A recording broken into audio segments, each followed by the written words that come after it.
Anybody familiar with the old Wiimotes will be familiar with this bit of string, which is entirely necessary to prevent Wii injuries or smashed TVs if you get a little bit excited when you're waving the controllers around. So this is a game called ARMS, which again uses the motion control elements of the Joy-Con. It's kind of like a futuristic boxing bout.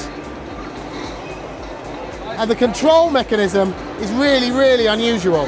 A combination of movement, the buttons on the controller, and actually punching.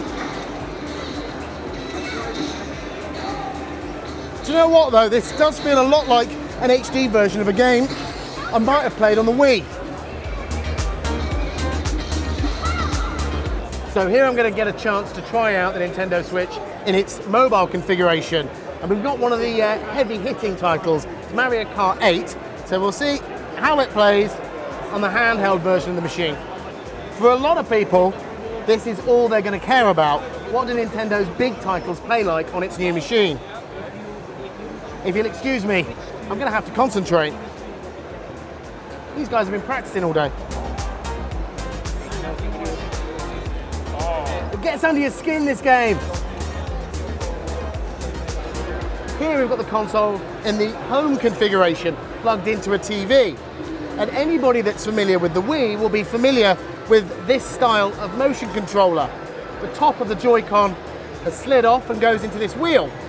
And of course I can steer by turning it around like this.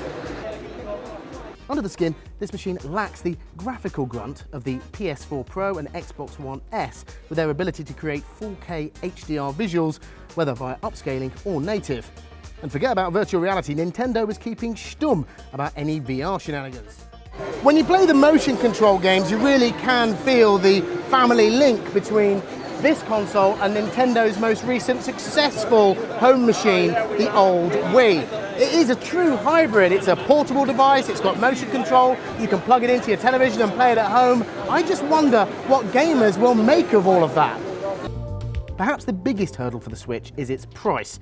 At £279, the Switch might have a tough time against its rivals from Microsoft and Sony. We'll find out when it's released on March the 3rd.